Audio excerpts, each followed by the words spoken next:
to the ITU, there are now a total of 6 billion mobile cellular subscriptions. In 2005, it was only 2.2 billion. So a dramatic increase in the use of mobile technologies in every part of the world. Mobile really represents Web 3, and that, you know, the first iteration of the web was just kind of getting online, and the second aspect of it was the kind of more social connection. But now the next kind of iteration and the next kind of major evolution of the web is from screens and from kind of stationary devices into our pockets and into our lives that can impact us everywhere.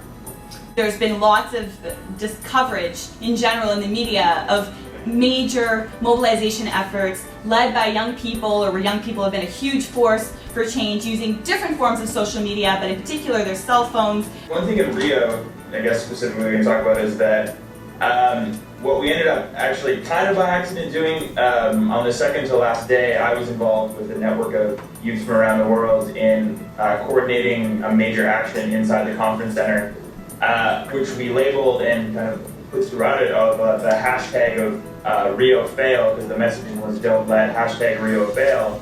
And inadvertently, we branded the end of the conference as a failure. It was in a lot of ways, by using a hashtag that kind of a few people started to put out, and then Twitter went down and it came back up, and all the heads of major environmental organizations, civil society in general, politicians were all using this hashtag. Wow. So we were like, oh, well, and then it actually started to permeate into the media. It was the way it was framed in like the Guardian story on the end of it, and it all kind of came in and went through that. We can see it emerging from sort of grassroots, bottom-up hashtags, or organizations and institutions actually taking that on to create buzz and to create highlights and summaries of what's going on. It's just that wherever you are, you can just tweet or post on Facebook, and you see people who put likes or retweet, and you spread the news immediately. So that's the real power of mobile technologies, according to me.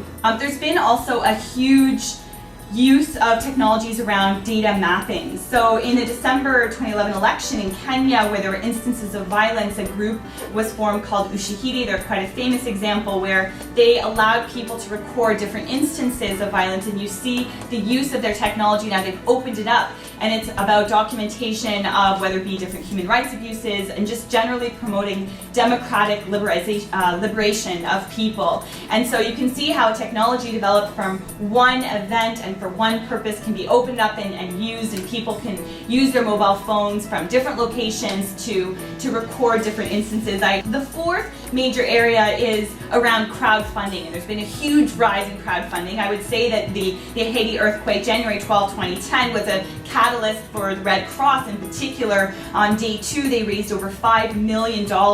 People could text a number, 90999, and donate $10, and they raised so much money to support people in Haiti. And this is just a great example of people raising funding through their mobile phones, through that dial-in number. And many companies have also offered matching donations, and these are techniques where people are now not only raising for charitable causes, but they're putting it out there to get venture capital for new initiatives and to brainstorm ideas. So crowdfunding is another major area. And the other sort of key theme, and it kind of relates to data mapping, but not so much at the macro level, more at the individual level, is around those sort of neighborhood connections and tracking your own personal lifestyle choices. And with support of an anonymous donor and partnership with Active Philanthropy, we've been able to very recently launch an online app on the iPhone initially. It's the Commit to Act application, which we've told all of you about, and this promotes people to make conscious choices that have a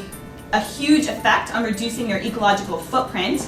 And there's so many different commitments, and I'm looking forward to hearing how some of you all are using this particular app. But it sort of fits in that tracking your lifestyle. What are the choices that you are making on a daily basis to make the world a better place, to live more sustainably, to reduce your ecological footprint? The online world is kind of not nearly as good as stuff that allows the online to really reinforce the offline. And so we found that the app itself Commit to Act allows you to really see what other young people are doing around the world and to create these connections and these groups of people who might be part of a network that you're already a part of, or might just be taking kind of simultaneous and parallel actions but without knowing each other, and so you can connect to these new people and kind of see what other folks are doing and get involved in reinforcing each other's action. For example, I downloaded the application to commit to act a couple of days ago and I started trying to use it.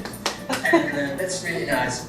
I think that we should, there should be something about climate change as well. For example, we could, something could be added in terms of CO2 emissions. For example, taking the train instead of taking a plane. That could be something about it. And I think this is an example of what could be done even here to engage youth. When I attended COEA, the Conference of Youth, before COP17, I realized that I was the only Italian at the conference when every other movement had at least 5 or 10 people attending. So I asked myself why I was the only one there. So I decided once I came back to create this youth section of the Italian Climate Network, truly inspired by some youth movements, especially the ones I work with more. So can you tell us a little bit more about what your goal is with the app that you're developing? And also, I mean, we had our own experience in trying to create a mobile app. So what are some of the thoughts that you have in creating a mobile app? And for anyone who might be dialing in and thinking about, creating their own mobile app, they might have a lot of questions floating through their mind. So what are the questions that you are struggling with or thinking about as you develop a mobile app? Thank you. I think this is how I plan to naturally fall from one topic to the other. Because after you finish this program, for example, the Enterprise Without Borders, or having your own company, we try to involve the students even afterwards. So for example, me, I'm an alumni of this program. So this Changing Lives campaign, we decided that all these alumni who have participated in these kind of activities, they're interested in still getting in contact with other entrepreneurs across the world who are also doing things like that. Yep. Created the website where people, after they go back to their schools, they take a picture of the people who are there, and they register it on the website saying, I've been to my school in this city and I reached 100 students, telling them about my business in something. So, and at the top of the website there is a counter which counts how many students, and our goal is to reach 100,000 students for one calendar year. So we started this summer and we will end next summer, and we already have like 4,000 almost students reached. So it's on the go. Even you are focusing on reaching a very specific goal, 100,000 people, and really it's being used to help monitor and track your progress towards that particular goal. And thinking about impact evaluation as a key pillar to your motivation is really great. And also the other element of engaging your alumni. So people who are going through this experience, going through the training, and how do they stay connected and together pretty much after that experience. I think it's really great, and I'm just grateful for that case study